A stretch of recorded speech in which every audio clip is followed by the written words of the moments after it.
할렐루야.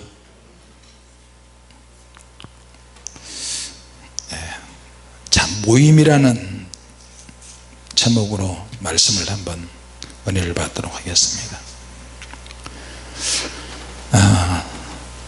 이 세상에 내가 누구를 만나러 갈 때 하나 이상의 모이는 사람들을 우리가 모임이라고 할 수 있습니다. 그 모임에 많은 이야기와 주제들이 있고 어떤 문제, 이슈가 될 만한 그런 모임도 있을 것입니다.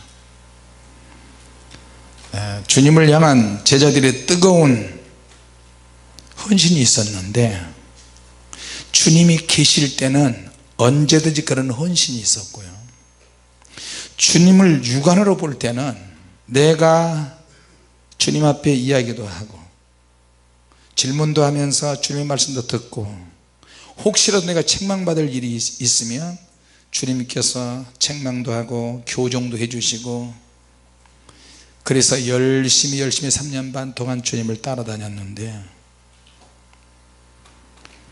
주님의 말씀을 들을 때는 그렇게 기쁠 수가 없었어요. 근데 주님께서 이제 문제는 주님께서 안 계신다는 거예요. 주님께서 안 계시니까 3년 반 동안 제자들이 따라다니면서 주님으로부터 배웠던 모든 사역들이 물거품이 되어버리는 거예요. 주님께서 새로운 복음을 가지고 오셨는데, 그 복음을 가지고 오셨던 그 주님이 죽으셨어요. 죽으시고 부활을 하셨어요. 제자들에게도 벌써 2번씩 나타나셨고, 그럼에도 불구하고 제자들은 회복이 안 되는 거예요. 왜? 이제 주님을 만질 수가 없죠, 볼 수도 없죠, 들을 수도 없죠. 주님이 나타나셔서 내 몸을 만져봐라, 주님의 음성을 들려주셔야 알 수 있지. 평상시에는 이제 안 보이시니까. 예수님이 한꺼번에 다, 예수님 말씀도 사라지는 것 같고 예수님 눈에 보이지 않으니까, 그러니까 내가 속해 있는 상황이, 환경이 수시로 변하는 거예요. 주님 있을 때는 말을 추우시면서 가려서 하다가 주님이 안 계시니까 이제 성질대로 말을 할 수 있고, 기분 내키는 대로 할 수도 있고,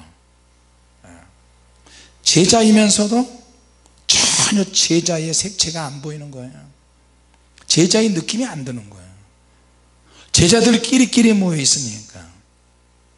주님이 계실 때는 너무너무 편리하고 좋았어요. 너무 좋았어요. 능력 나타나지, 병든 사람 주님이 다 고쳐버리지, 귀신 들린 사람 주님이 말 한마디에 귀신이 막 쭉쭉 뻗고 쫓겨나가지. 얼마나 좋아요. 근데 예수님이 이제 안 계셨어요. 죽으시고 3일 만에 부활하셨어요. 주님 뜻에 의해서 나타나시면 몰라도 이제 안 나타나셨죠. 주님을 따라가는 이 편리함이 다 사라져 버렸어요. 그럼 어떻게 되는 거예요? 이제 여러분, 신앙생활도 제가 이제 제일 혼란스러운 게 뭐냐면, 신학생 때 안양대학교 이제 다닐 때 1학년 딱 들어가니까 전국에서 불 받았다는 종들은 다 모인 것 같아요. 불 받은 종들, 불에 불 받은 종들, 불에 불불, 온갖 불들이 다 모인 거예요. 그래서 시간만 나면 마이크만 잡으려고 하고, 특히 1학년에 들어서 과대표를 이제 정하는데 선배들이 와가지고 오리엔테이션을 쭉 해줘요. 자, 2, 3, 4학년 선배들이 와가지고, 대학교 선배들이 와서, 자, 신학대학은 이렇게 운영되고 이런 있고, 2박 3일 오리엔테이션을 가는데 과대표들을 이제 뽑아야 되는 거예요. 그래서 과대표가 뭔지도 나는 몰랐어요. 알고 보니 그게 반장이더구만. 보니까 나는 초등학교에서 검정고시 해가지고 중학교 고등학교를 벌쩍 뛰어넘어서 대학교 들어갔으니까 대학교도 담임선생님이 나 이런 줄 알았어요. 그래서 대학교에 들어가니까 과목마다 찾아다니면서 그 교수님 따라서 과목을 들어야 되는데 이걸 모르는 거예요. 그러니까 여자들이 듣는 과에 가가지고 1년인가 6개월인가 들었어요. 그러니까 자매들이 말해요. 기독교 교우가 자매들은 다 여자들인데 내가 갑자기 약간 그때는 벗어졌어요. 갑자기 나타나니까 어머 저 아저씨 누구야? 저 아저씨 못 보던 아저씨가 왜 갑자기 들어왔어? 이러는 거예요. 하여튼 근데 과대표를 뽑는데 과대표 할 사람 나오세요 그랬더니 120명이 과원인데 목회학과인데 40명이 나가는 거예요. 120명 중에 40명이 과대표 하는 데로 나가는 거예요. 손 탁 들고 막 너도 나가고. 그때 강원정 선교사도 나왔어요. 근데 과대표 할 사람 나와서 정견 발표하는 거예요. 내가 과대표가 되면 뭘 하고 뭐하고 우리 과를 위해서 뭘 하겠습니다. 어떤 목사는 지금은 이제 목사지만 어떤 친구가 내가 과대표가 되면 시험 볼 때마다 무감독제로 하겠습니다. 얼마나 좋아요. 컨닝할 수 있는 시간이 있죠. 선생이 없으니까. 그래서 우리 방에 있는 그 동기들이 갑자기 그 방에서 내가 나이가 제일 더 많으니까 나는 그런 동생 두 번 적도 없는데 갑자기 형님으로 바뀌었어요. 내가 형님. 아 왜 형님이라고 그래. 전사님들인데 다. 아 형님 우리 방에 빵장 아니야. 방장이 뭐예요. 감옥에 가면 우두머리를 빵장이라고 그런다. 그래가지고 우리가 밀어드릴 테니까 과대표 한번 하셔. 안 한다. 난 그거 힘들게 검정고시 출신이 어렵게 대학 들어와가지고 있는데 공부하기 바쁜데 무슨 과대표야. 근데 40명이 나간 이유가 있었어요. 알고 보니까 과대표를 하면 장학금 100%가 나와. 등록금 100% 공짜로 학교를 다닐 수 있어요. 나중에는 그래서 과대표 하려고 그러는구나. 그래서 어떻게 등 때밀려서 앞으로 나갔어요. 근데 결혼하고 신혼 때 내가 대학생이 됐기 때문에 우리 동기들을 보니까 결혼 못한 사람들이 거의 99%예요. 근데 신혼 때니까 사모님의 나를 깔끔하게 해줘 가지고 학교 다닐 때도 지저분하게 하면 안 돼요. 이거 입으세요. 이거 입으세요. 야, 제가 얼마나 교만한지요. 사모님 입에서 조금이라도 반말이 따르면 제가 눈에서 그냥 싹 부리는 거예요. 우리 뭐 먹을까? 사랑하는 자기. 뭐 먹을까요? 요자를 붙어야 돼요. 뭐 먹을까 그러면 어디서 버릇없이 옛말에 남편은 하나님과 동창이라는 말이 있어. 불벼락 맞을 소리예요. 괜히 쓸데없는 소리만 들어가지고. 알았어요. 뭐 드실래요? 그렇지. 여자가 그렇게 묵뚝뚝해. 오빠들 셋이 있어서 막내가 말이야 신혼이면 신부가 꼬리를 치야지. 이렇게 해야지. 뭐야 지금. 그러면 진짜 무슨 내가 무슨 강아지예요 꼬리치게. 그럼 또 쓸데없는 소리면 안 되는데. 이런 말 듣기 위해서 여러분 오셨잖아요. 아닌가? 깔끔하게 하고 다녔어요. 그리고 우리 장모님이 앙고라 실로 조끼를 분홍색 아주 핑크색 조끼를 친히 손으로 사유 하나라고 떠주셨어요. 그걸 입고 핑크색 줄가라가 있는 와이셔츠에다가 콤비를 탁 입고 학교 가면요 깔끔하게 보여서 눈은 비록 적지만. 그런데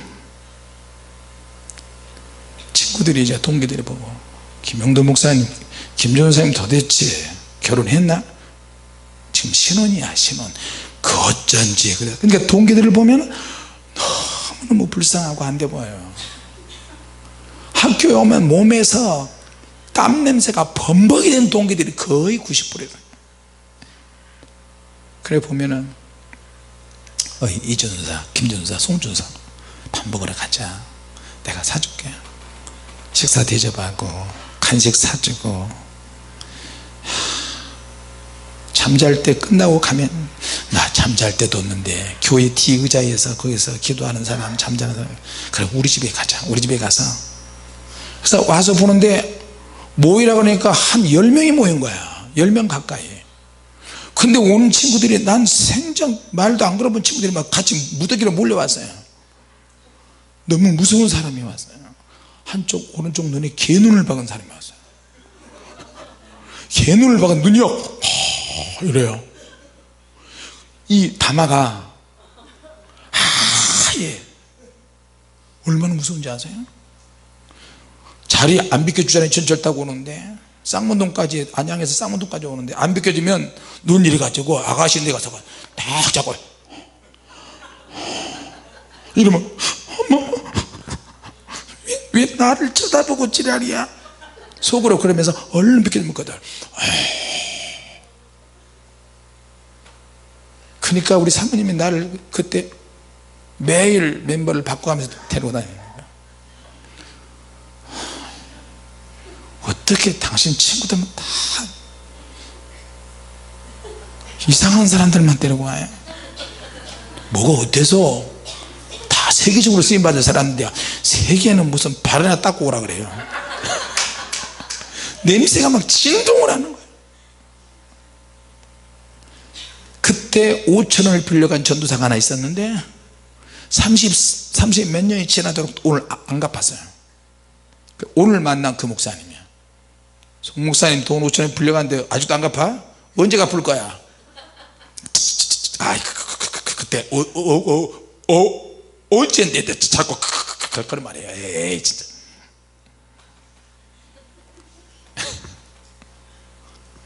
$50, $100야 다 고만해요.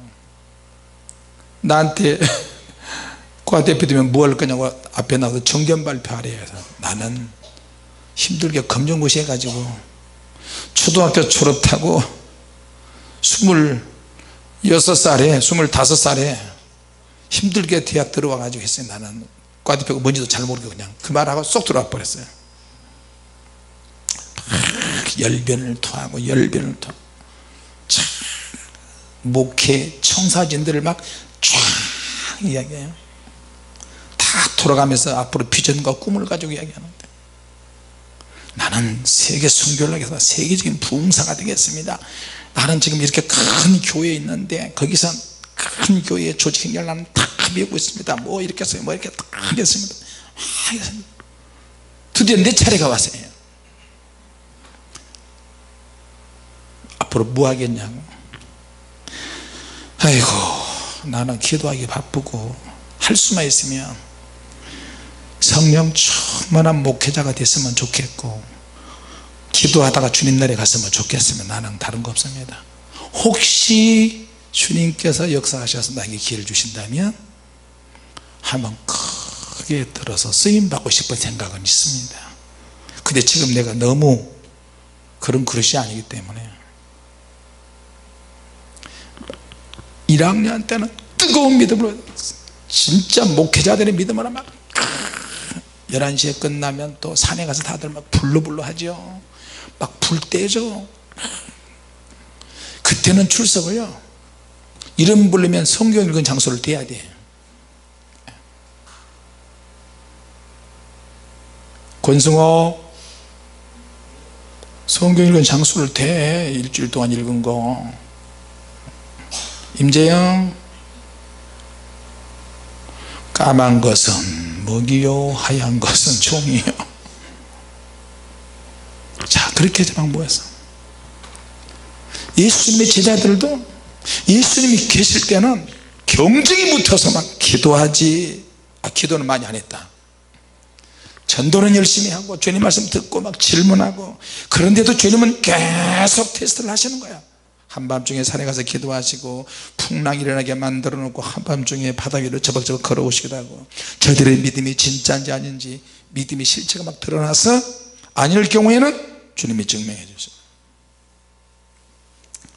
자, 그런데 주님이 안 계시니까 드디어 사건이 터졌어요.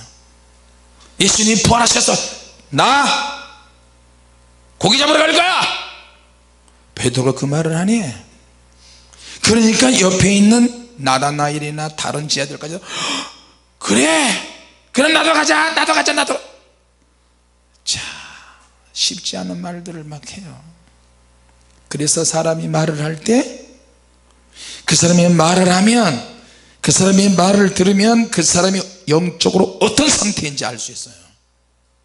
저 사람은 자포자기했구나, 저 사람은 체념한 상태네, 저 사람은 혈기가 많네, 저 사람은 음란하네, 저 사람은 남을 공격하네. 그 사람의 말과 신앙을 통해서 수준을 느끼게 돼요. 수준. 같이 합시다. 수준이 있다. 수준이 있다. 똑같이 신앙생활을 해도, 기도해도, 영으로 산다고 해도 수준이라는 것이 있어요.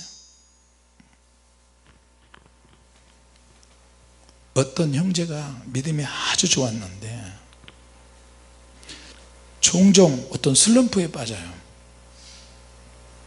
자, 그런데 신앙이 참 좋다가 슬럼프에 빠질 때는 신앙에 어떤 회의가 있었어요. 주님이 내 죄를 다 용서해 주셨는데 이것을 믿지 못한 것도 아니야. 주님이 나를 용서해 주셨어, 이걸 믿어. 그런데도 회의가 와요. 예수님이 살아계셔서 역사셔, 믿지 못한 것도 아니야. 그런데 회의가 있어요. 그 형제가 힘들어하는 이유는 자기의 신앙과 생활이 전혀 연결이 안 돼 있고 상관없는 거예요. 말씀을 들을 때는 그렇게 기쁠 수가 없어요.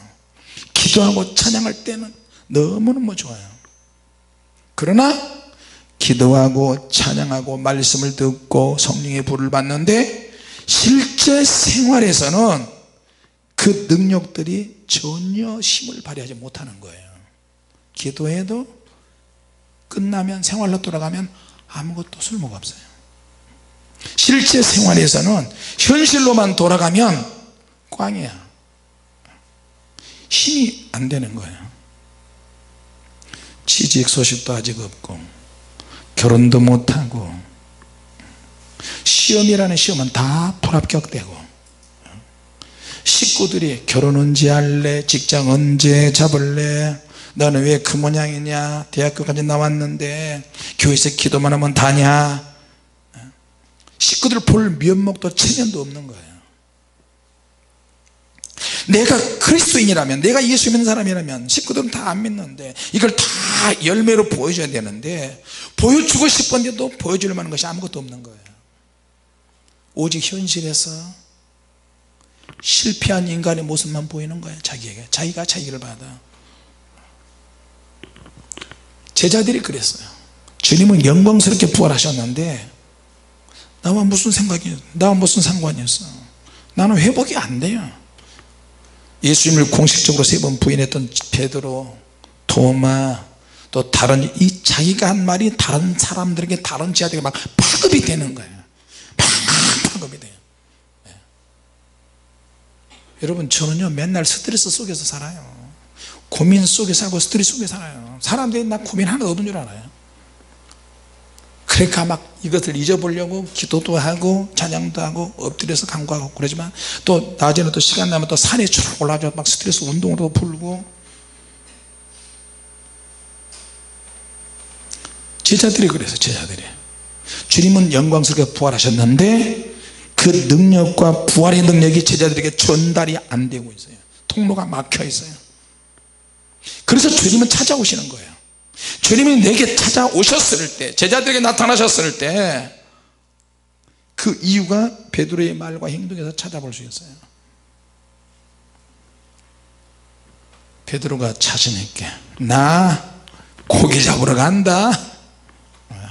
아이 혼자 가면 어떡해, 너가 리더인데 우리도 같이 가, 우리도 같이 가, 고기 잡으러 같이 갈게. 다른 지자들도 깊이 생각해 보지도 않고 그냥 선뜻 응하는 거예요. 주님 없이 저들은 자기들끼리만 모이는 거예요. 자, 여러분, 주님 없이 자기들끼리 모여서 회의하고 머리 굴리고 말을 하는데 그게 무슨 능력이 있겠어요? 부부지간에도 역시 마찬가지야. 주님이 역사하시지 않는 그런 가정이에요. 그런 가정에 머리를 맞대고 상의하면 무슨 소용이 있겠어요? 여기는 어디야? 갈릴리 바다야. 주님이 없기는 하지만 주님이 안 계시니까 어떻게 해요? 다툼이나 공격이나 시기가 없는 거예요. 그러나 예루살렘에 가면 공격하는 것들이 있고 시기하는 것들이 있고 잡아서 죽이려고 하는 세력들이 있어요.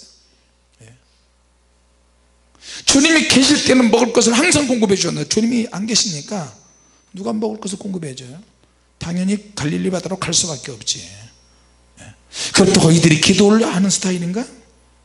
주님 혼자서 고군분투하지 않은 밤에 철야 기도를 하시고 기도하러 가자! 그래도 꾸벅꾸벅 졸고 있고, 기도하신 주님은 변형이 되셨어요.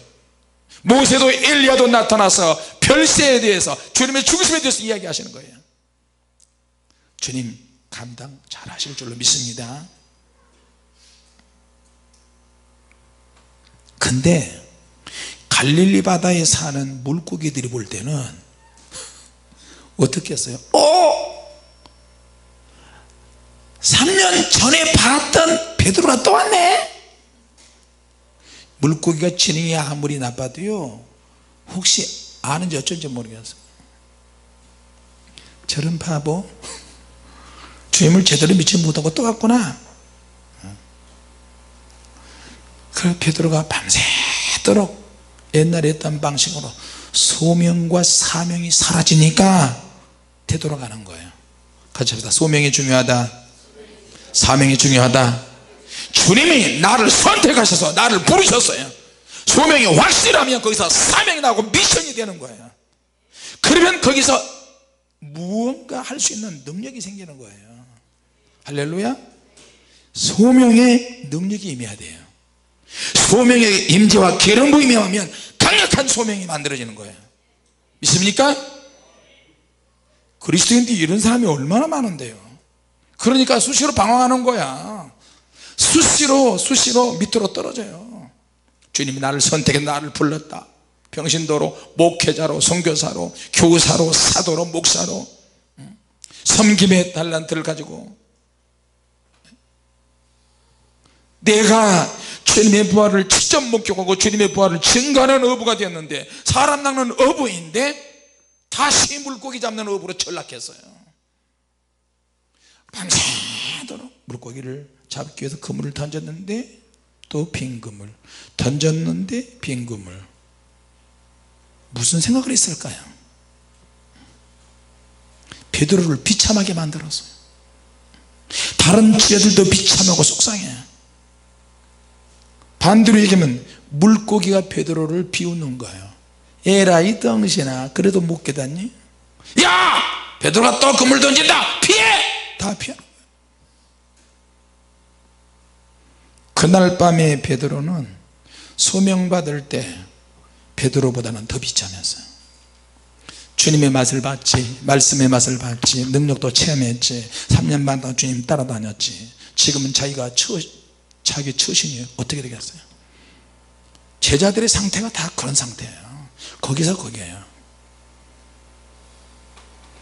자, 제자들은 예수님의 눈에 보이지 않기 때문에, 응답하지 않기 때문에 아무것도 하지 못한다고 생각을 했어요. 아무것도 할 수 없다고 생각을 했어요.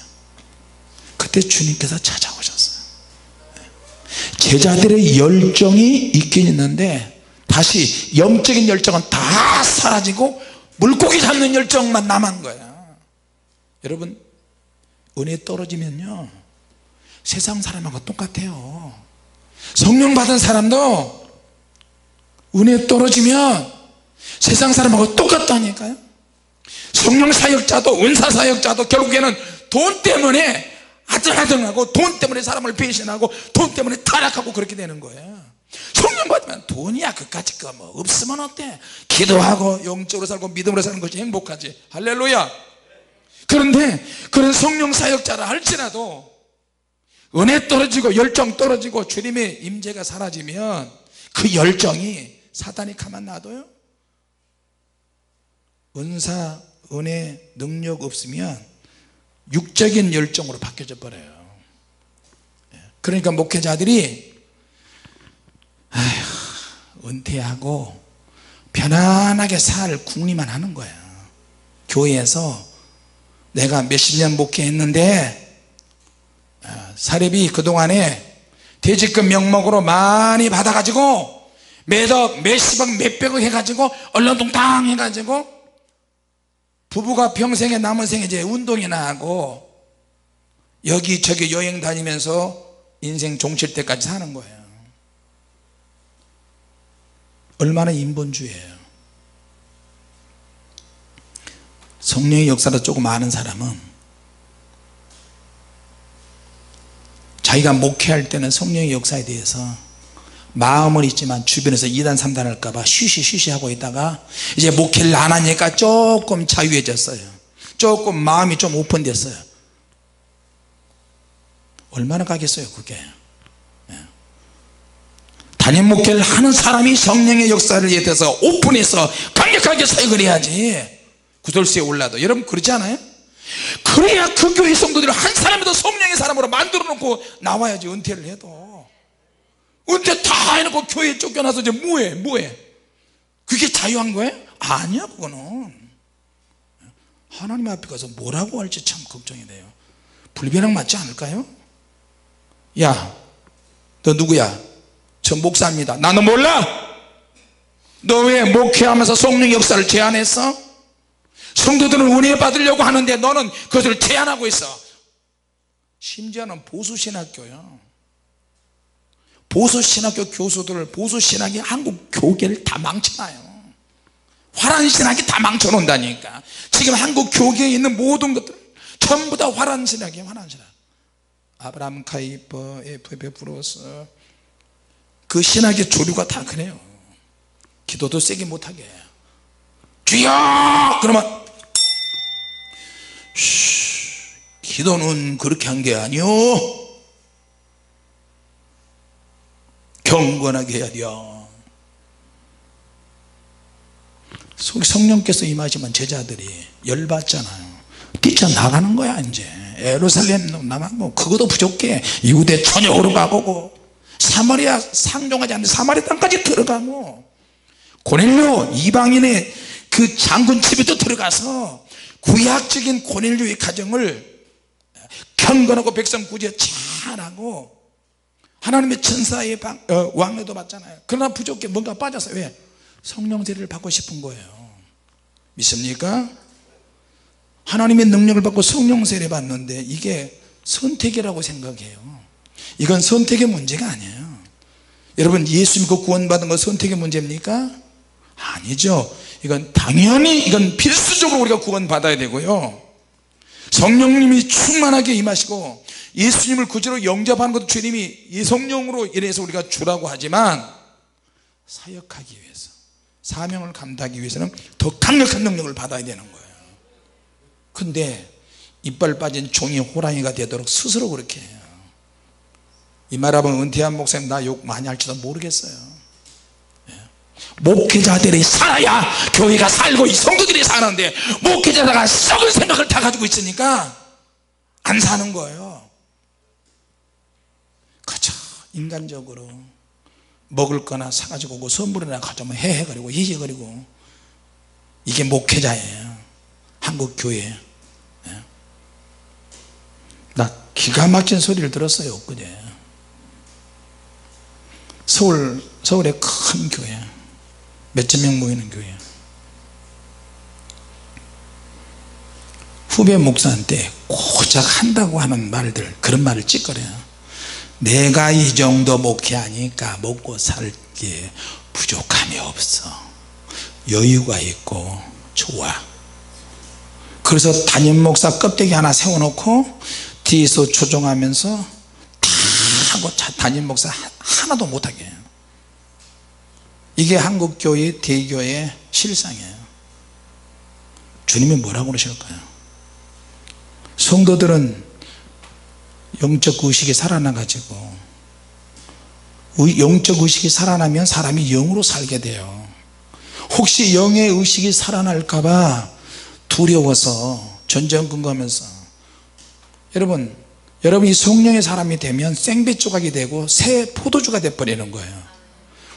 묵은 포도주 틀에 가가지고 어떻게 하겠어요. 그거 다 터뜨려 버린다니까, 포도주 주머니를. 생배 조각 때문에 낡은 주머니 연결하면 그 생배 조각 때문에 다 찢어진다고 주님이 말씀하셨어요. 할렐루야. 예수님이 계실 때는 열정이 살아나고 헌신이 있었는데, 예수님이 육안으로 보이는 예수님이 안 계시니까 다 죽어버린 거예요. 목사님들이 성령의 능력 받아야지. 이제 이빨 빠진 종이 호랑이가 돼가지고 힘이 하나도 없어요. 그들이 성령의 능력을 외치고 아무리 외쳐도 안 돼. 이제 자기들이 그렇게 키워놓은 성도들이나 제자들에 의해서 배척을 당해요. 저 노인네 또 망령 들었네, 지금 와서 무슨 성령의 역사를 이야기해. 자기가 교수 노릇하고 교회에 담임하고 올 때는 성령 그런 말만 하면 쫓아내더니 망령 들었네 이런다니까요. 사람들이 무시하는 그 길을 가야 돼요.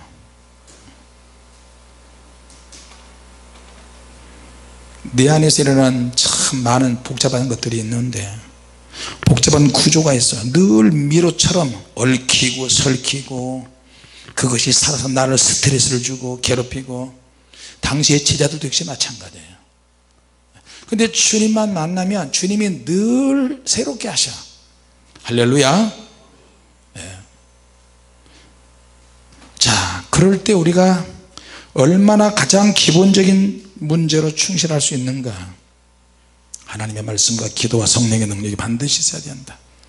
예수님께서는 구원을 베풀어 주시고 성령님께 모든 것을 다시 또 맡기셨어요. 너희들이 성령 받아야 한다. 성령 받아야 다음 단계로 가야 되는데 그 단계까지 가지 못하고 제자들이 지금 헤매고 있어요.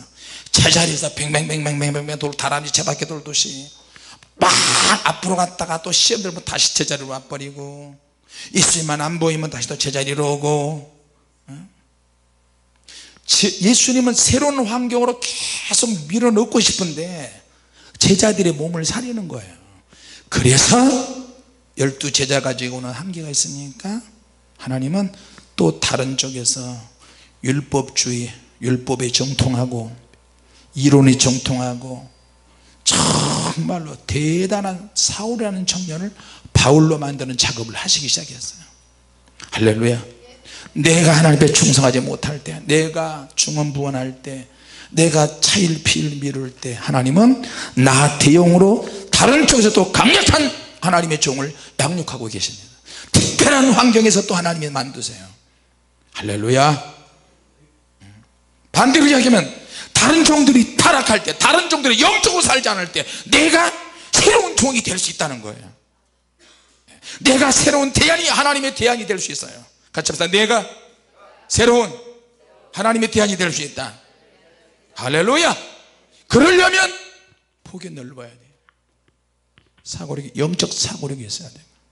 물질에 대한 것도, 영적인 것도, 사물을 바라보는 것도, 상황에 대해서 급 반전 이룰 수 있는 그런 하나님의 주님의 사고방식이 있어요. 은퇴한 목사님들은요 거의 대부분 이제 마음이 조금씩 오픈이 돼요. 오픈이 돼요. 이제는 성령 사역도 할 수 있다고 그러는데 못해요. 주님이 찾아오셨어요. 시공간을 초월하셔서 순간순간 나타나시고 사라지시고, 주님의 모습으로, 살아계신 주님의 모습으로, 친근한 모습으로 나타나시기도 하고, 때로는 다른 사람 모습으로 나타나시는 거예요. 왜? 제자들이, 사람들이 알지 못하게 무슨 말을 하는가. 그래서 아니면 말씀을 하고 풀어주세요. 그래서 엠마오로 내려가는 제자들에게도 다른 모습으로 주님이 나타나신 거예요. 할렐루야.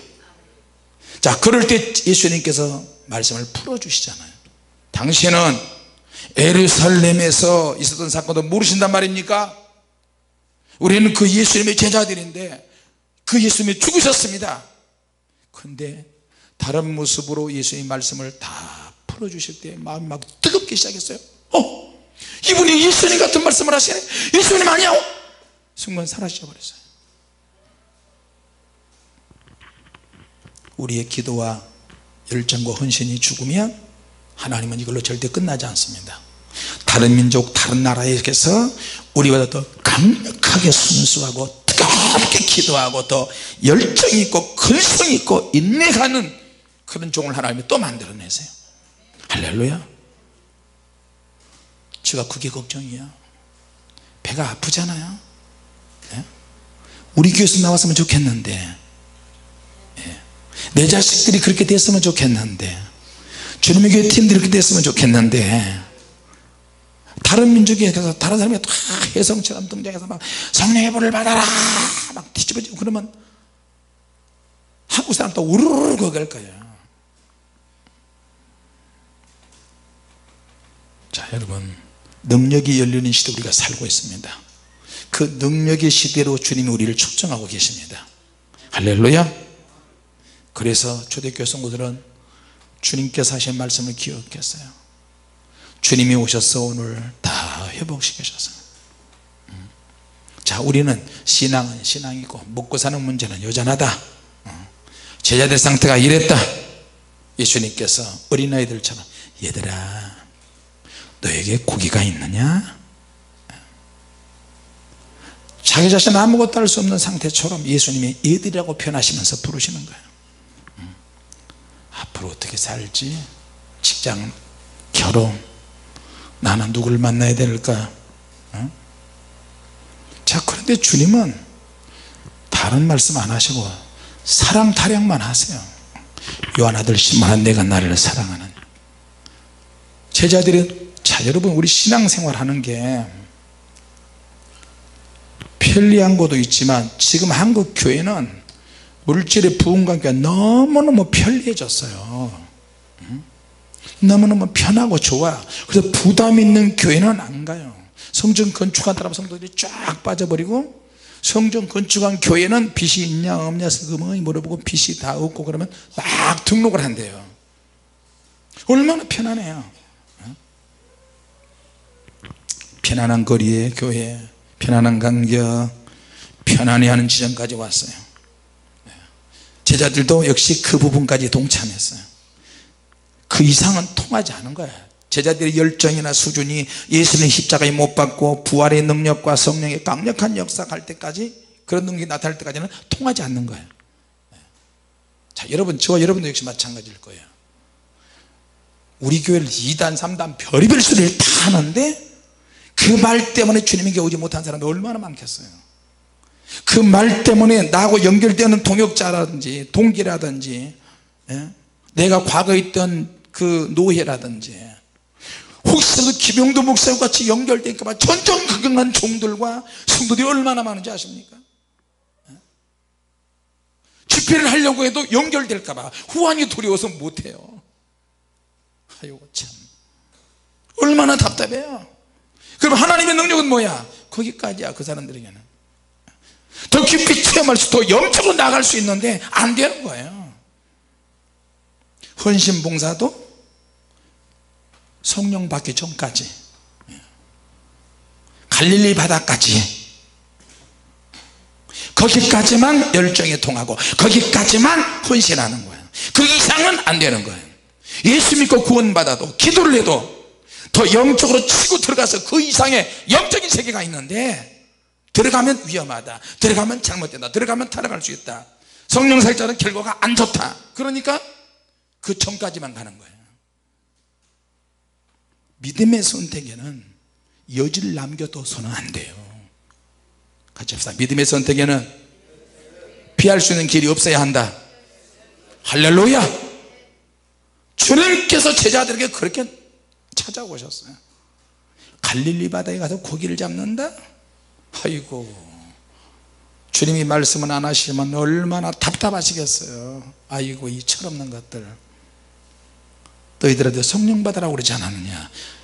예루살렘을 떠나지 말라. 약속한 성령을 기다리라. 너희들은 성령 받아야 예루살렘과 유대와 사마리아 땅끝까지 간다. 할렐루야. 우리가 성령 받으면 내가 예루살렘 유대 사마리아 땅끝까지 가든지, 안 그러면 그 땅끝에 있는 사람들이 나에게 와서 능력을 받아가든지 둘 중에 하나예요. 믿습니까? 하늘의 능력이 지금 이 땅에 퍼부어되고 있는데 누군가의 헌신으로 누군가의 결단으로 통로가 만들어지고 그 통로를 통해서 많은 사람들이 하나님의 종으로 하나님의 능력 있는 성령 체험을 할 수 있는 줄로 믿습니다. 그걸 놓고 우리가 기도하는 거예요. 누군가 깊은 헌신이 필요해요. 온갖 구술서 조롱을 다 받아도 괜찮아요. 여러분 주님 보세요. 주님이 다 감당하셨어요. 그러니까 주님 생각하면 다 감당할 수 있습니다. 믿습니까? 진정한 능력은 예수님처럼 죽는 거야. 물론 물질의 축복도 필요하고 능력도 받고 다 필요하죠. 결국에는 사도들도 예수님처럼, 우리도 사도들처럼 예수님처럼 그렇게 가는 거예요. 할렐루야. 능력의 현장에 주님 우리를 초대하셨어요. 오늘 주님의 뜨거운 은혜와 믿음을 다시 회복하는 저와 여러분이 되시기 바랍니다. 기도하겠습니다. 하나님 아버지,